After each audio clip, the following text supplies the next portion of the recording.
we are now joined by number 5 ranked UFC welterweight Stephen Thompson, and we'll take our first set of questions from Jay Anderson with Stateside Press. Wonderboy, welcome back. Good to see you. Thank you. Glad to be back. Absolutely. I mean, it's been a while. It's been over a year since you last competed, and you're returning to a very different landscape with the pandemic, no crowds, the safety protocols and testing. Does it have a bit of a surreal feel to it, or have you seen enough of it just watching from the outside that you felt prepared? Yeah, man, I feel prepared watching the fights. And of course, my very first fight in the UFC, there was literally nobody in the stands because that was the first fight there. So got a little experience there with that. But I'm just excited to be back and glad to be back and ready to put on a show for the fans. And a main event with Geoff Neal. Records can be deceiving sometimes. You got a similar number of fights, but you're definitely the veteran here. You've got your kickboxing background as well, and he's the young up-and-comer. The media and fans read a lot into those storylines, but does it matter to you at the end of the day who you're fighting here? Not really. I mean, he could be the top 5 or the champion or the number 15th ranked guy. Geoff Neal's a beast. And if you fight in the UFC, I mean, come on, you're a dangerous man. So, and anything can happen out there. So, preparing for this fight is definitely my number one. Been focused for it. And Geoff Neal's no joke. He's been knocking dudes out. He's 5-0 in the UFC. And he's a big welterweight, very strong. So I know he's going to use the smaller cage to his advantage. But whatever the fight goes, I'm going to be ready for it. Were you surprised at all to see him coming back so soon after that, what was called a life and death experience he had back in August? Yeah, man. I mean, the guy recovered like no other. I know he's a young and he's an athlete, but Lord, that was like, I didn't really know how serious it was. But he almost died, this guy. And now I'm getting ready to face him Saturday, which is kind of scary. The guy's almost dying and now I'm getting ready to fight him. So, he's a fighter for sure. So not just physically, but mentally and emotionally, he's game. He's only had, I believe, maybe one 5-round fight, and I think it came outside of the UFC, obviously. Do you feel you have the edge if it does go into deep waters? I don't like thinking that. Just for my psyche, my confidence, I'm prepared for the best Geoff Neal come Saturday night. I know he's a smart and intelligent guy. He's got a lot of intelligent coaches around him, so I know he's going to be prepared. And, the first thing I think of, if I go out there thinking that, he's not prepared and then he is, how's that going to affect you mentally, So I'm always prepared for the worst. I'm always prepared for, just a grueling fight. I don't like predicting anything, any knockouts. If it happens, it happens. If it doesn't, it doesn't. I just visualize my hand being raised at the end of the fight. And last one for me, I mean, I don't want to use the G word, but it did come up in interviews recently. Does it bother you to be hearing the gatekeeper talk at this point? It doesn't really bother me.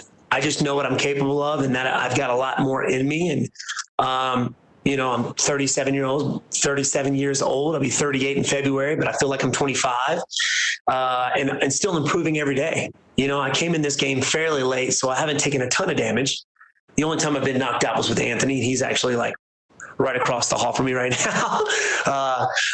But I feel fine, man. I feel awesome. I know that I could be champion in 2021, and that's my goal. All right. Well, best of luck this weekend. Thank you very much. I appreciate you. We'll take our next set of questions from Sumik Data with Sportskeeda. Hey, Wonderboy, welcome back, and I hope you're doing well. Thank you very much. I appreciate it. So it's been a while since we've seen you compete in the UFC, of course, and times have changed a lot since the last time you fought. So how has the preparation been for you in the lead up to this fight during this unusual times in this pandemic?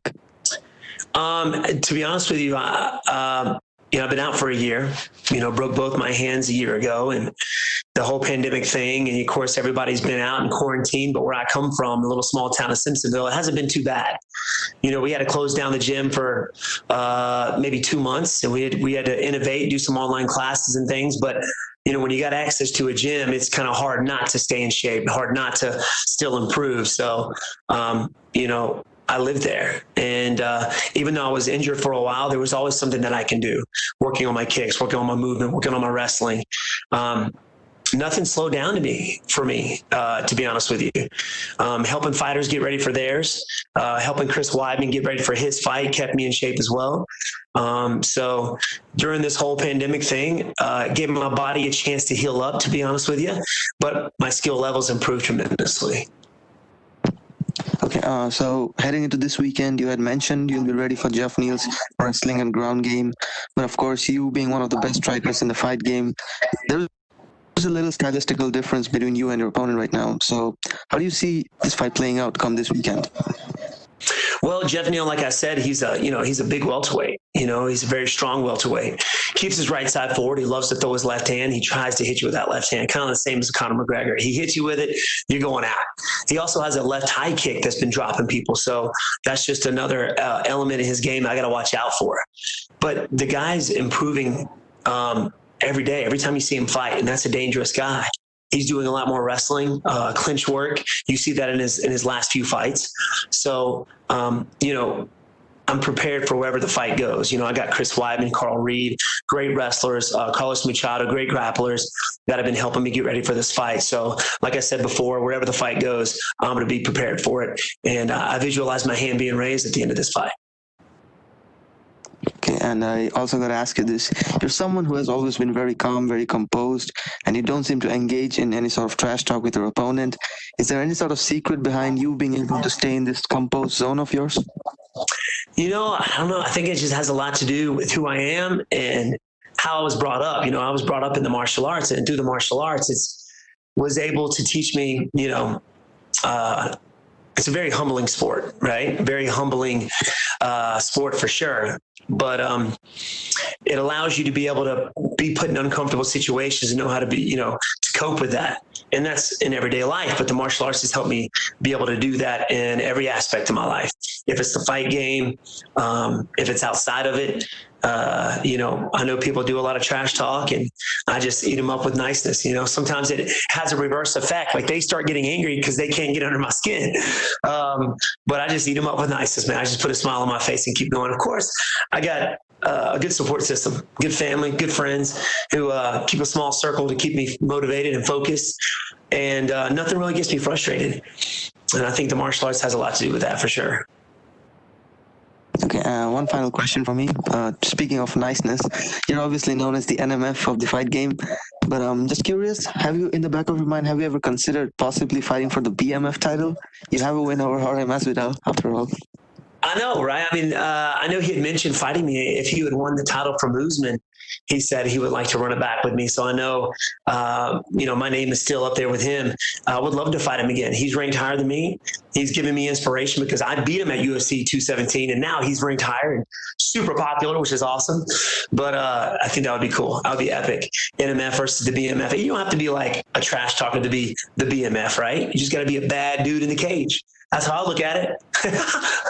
Yeah, fair enough, sir. Well, I look forward to a fight this weekend, and good luck to you.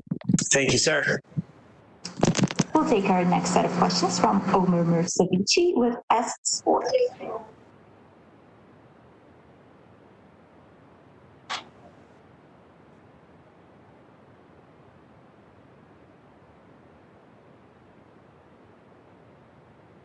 Moving on. Hello. Omer? Can you hear me? Hey, we can hear you now. Okay, good. How are you, Wonderboy? Doing good. Doing good. How about yourself? Thank you so much. You're always positive. What is the first thing you tell yourself when you wake up in the morning? What's the first thing I wake up and tell myself? Yeah. I need to go get something to eat. Nah, man. I mean, I wake up with a smile on my face, even though I'm not a morning person. I wake up with a smile on my face, ready to get stay on the grind. If it's teaching karate classes, driving the bus, picking up kids, training. I don't know, man. I do it all with a smile on my face and just happy to be a part. Yeah. How many more weeks do you think you need to earn shots? I think with a good win over Geoff Neal, hopefully the UFC gives me one more fight, maybe somebody in the top 5. And, like I said before, 2021 is definitely my year. Going to be champion 2021 for sure. What is your most regretful defeat? My most regretful, I don't think I actually have any regretful defeats. You know, I learned a lot through all of them. And the one fight that I felt like I actually lost was the Anthony Pettis when he knocked me out. Obviously, I was beating him, and then I don't even remember the end of the second round. I had to go back and watch it, but I was out, you know. And to be honest with you, I learned a lot from that. Like, it was always a fear in the back of my head. Close to 80-something fights and never been knocked out. You start to wonder, man, you know, it's bound to happen. Like, is it going to happen? You know, what does it feel like? And to be honest with you, it wasn't that bad. I woke up in the back, didn't have a headache. I was great. You know, it just goes to show, you lose focus for 1 second, your opponent can take advantage of it. And somebody like Anthony Pettis, who's been the title holder for, you know, 155 and fought some of the best fighters in the world, took advantage of it for sure. I don't have any regretful fights because I learned from all of them. Okay, my last question. Who is the greatest of all time in all MMA history, on your opinion? In my opinion, I'm kind of biased because this guy was my inspiration to switch from kickboxing to MMA. Trained with him for many years. George St. Pierre. I think GSP is the GOAT in MMA. And like I said, he was my inspiration and the original NMF for sure. So in my eyes, it's GSP. Okay, thank you, Stephen. You're my idol since day one. Turkey loves you, man. Good luck on Saturday. You got it, buddy. Have a good one. We'll take our next set of questions from Dane Martin with MMA Fighting. D. Martin. What's up, D? Steven, what's up, buddy? Heading into this fight, you had struggles getting a top-ranked opponent. I know you have a ton of respect for Geoff Neal, but do you feel like there is a sense of maybe people are sleeping on you a little bit because you've been, at the top of this division for so long and you fought so many good guys? It's almost like people are sleeping on you a little bit. Yeah, I hope not. I hope that's not what they're thinking.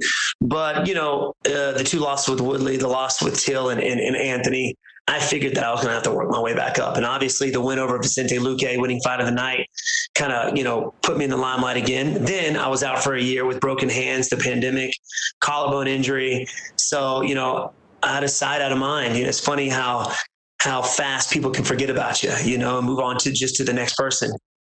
So with this fight, if I go out there and put on a good performance, and I'll be back in the limelight and hopefully get a top five opponent and move on to the title. So that's the game plan for this fight in 2021 as well.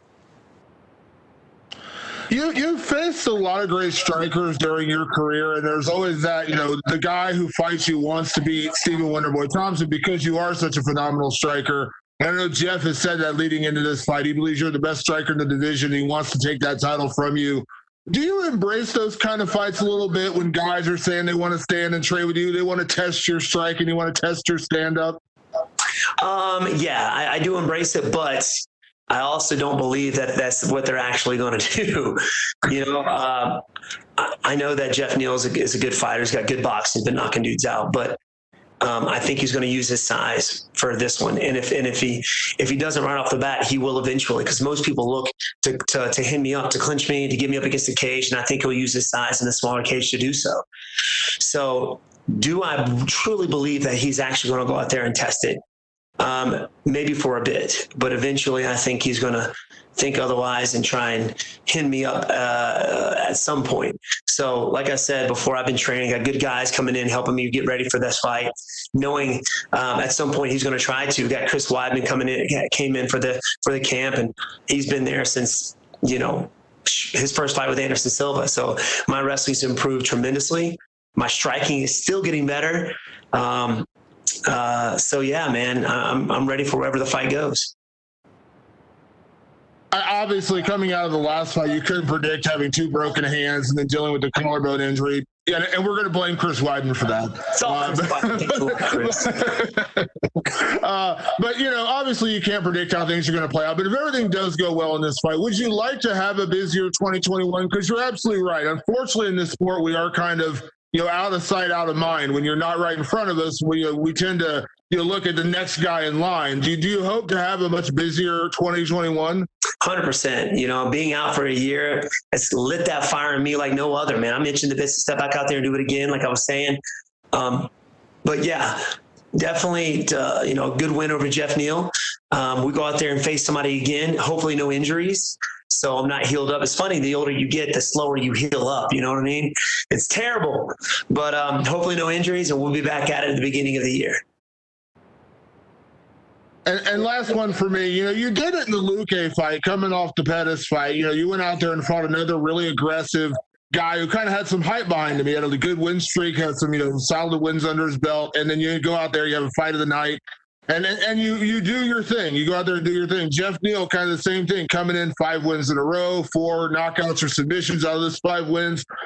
Do you feel like this is kind of another showcase for you to kind of remind people that, Wonderboy is still here and you're not going anywhere? 100%, man. That's exactly what it is. And that's how I'm looking at it. Yes, he's a tough opponent, but, and he's undefeated in the UFC as well. This is my chance to go out there and let everybody know that Stephen Wonderboy Thompson is here to stay. Thanks, Stephen. Thank you, sir. We'll take our next questions from Eric Addison with Kimura.sc. Hello, Eric. Hi, Stephen. How are you? Doing good, my brother. How about yourself? Not bad. So I was going to ask you, your last fight was a little bit over a year ago, and do you believe in ring rust? And if so, what have you done to get yourself ready for your first fight in the ring? Yeah, to be honest, I don't feel like would have any ring rust because I'm staying active in the gym and haven't stopped since my hands were broken. I've been training since I got back from my last fight, to be honest with you.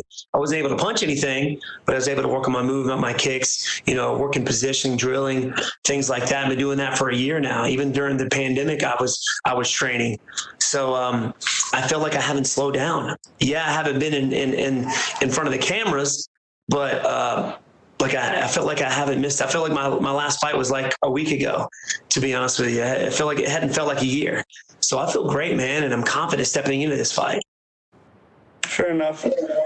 And this fight was supposed to be 3 rounds, but now it's 5. What have you done in your training to adapt to that? And do you prefer 3 or 5 rounds? I prefer 5 rounds, and I train for 5 rounds, even though this was originally scheduled for 3 5s. I was still doing the championship rounds. It just gives me confidence. If I can go out there in the gym and push myself for 5-minute rounds, 3 5s are going to be easy. So I was already training 5 5s. So when I got the word that, hey, I'm going to be headlining this event, which is awesome. I think this is my 7th headliner, which is pretty cool. And doing 5 5s and being in the last card of the year. Let's go, man. I'm ready. Nice. And being Swedish, I want to ask you one question about Chimaev. He was supposed to headline this card, and he's one of the most hyped up fighters in the division right now. What do you have to say about his quick rise? And would you like to face him in 2021 if possible? I have nothing against Hamzat at all. He's had 3 fights and he wrecked those guys. He fought once at 170 at the 170 division, and he's already ranked number 15. And I kind of called it. I was like, why is he pushing this guy so much? And I was like, watch Khabib retire, and they gotta keep pushing that market somehow. So, if he goes out there and he just dominates Leon Edwards, which on paper I don't see that happening, because I just haven't seen enough of Hamzat to really get behind him yet. But if he does, then I will say that he is the man. He's a good fighter. I just haven't seen that yet. But he goes out there and does work. I could probably be facing him in 2021 for sure. Awesome. Thank you so much. Yes, sir. Thank you. We'll take our next set of questions from Pablo Santamaria with UTMMA Ecuador. Hi, Wonderboy. Can you hear me? I got you loud and clear, man. Okay, man. You're back. You face. Okay, sorry. I confused. You're back in the octagon. Your last fight was a year ago or even more. So how are you feeling coming into this fight? Feel great, man. Confident more than ever. I'm just glad to be back out there to fight in front of the fans of the UFC, man. Like I was saying before, I'm itching to get back out there. Being out for a year is terrible. Terrible. Even though I was out, I was always training though. For a year, I've been training and helping fighters get ready for their fights. I helped Chris Weidman get ready for his. I had some injuries along the way, which kept me out, but I'm back, baby, and ready to rock. I get it. So, I mean, your YouTube channel is amazing. You got a lot of fans for that YouTube, or you keep the same amount of fans, or do you think your fans became more? I think more. I mean, with the YouTube channel, I'm actually, collab with some really good other YouTubers, and pulled some other fans that never watched the UFC before, and now turn them into UFC fans. So I think it's great. The YouTube thing was just something that we're going to do for the fun of it. Me and my brother, we didn't know it was going to blow up like it did. We've got close to 300,000 subscribers, in just a little over a year. So, which is pretty crazy. We're loving it, man. We're just having fun with it. And I think that's why people like it. The personalities, and people want to see what is Wonder Boy really like. Is he just like this in front of the camera, or is he like this all the time? I think people like the vibe of the channel. So we're having fun with it, man. And we're going to keep on keeping on, To be honest, it's one of my favorite channels at the moment. I mean, Sweet Tea with your dad, I mean, it's a very good channel. Oh, thank you, man. I appreciate you. Okay, do you think the nicest Mother F title is on the line in this fight? You know what? Geoff Neal's a nice dude, too. He's a very nice guy. It's like with Vicente Luque. I've got the title, but we'll see. I don't think he's as nice as me. I'm the nicest guy in the UFC. It's funny because I saw it was like a competition or something online. I think Junior Dos Santos won the nicest guy in MMA. I'm like, what? I got the NMF belt, man. What's going on right now? But yeah, man, he's a super cool dude, Geoff Neal. Okay. So if you get the W, would you mind fighting Jake Paul at boxing? I would crush Jake Paul. For one, as an athlete, it doesn't make sense. As an athlete, these guys should not even think about, they're just not worthy to step in the cage or the ring with these guys that they're going to be fighting. Not worthy. But as somebody who's dabbled in the YouTube and social media and stuff, you got to take your hat off to these Jake and Logan Paul. These guys are making some money and making moves. So hats off to them in the business aspect. But the athlete in me is like, why is this even happening? Like, they don't even deserve it. Sure. You got to earn the right? You got to earn the right to step in the ring with these legends. Yes, that's you're right on this one. And would you like to send a message to your Ecuadorian fans, because you have a lot of fans here in Ecuador? Well, everybody in Ecuador, this is Stephen Wonderboy Thompson. I love you, and I hope you guys have a happy holiday. Thank you very much for your time, Wonderboy, and good luck on the fight. Thank you, buddy. That's all the time we have for you today, Stephen. Thank you. Thank you very much. I appreciate you. And that was easy. That was awesome.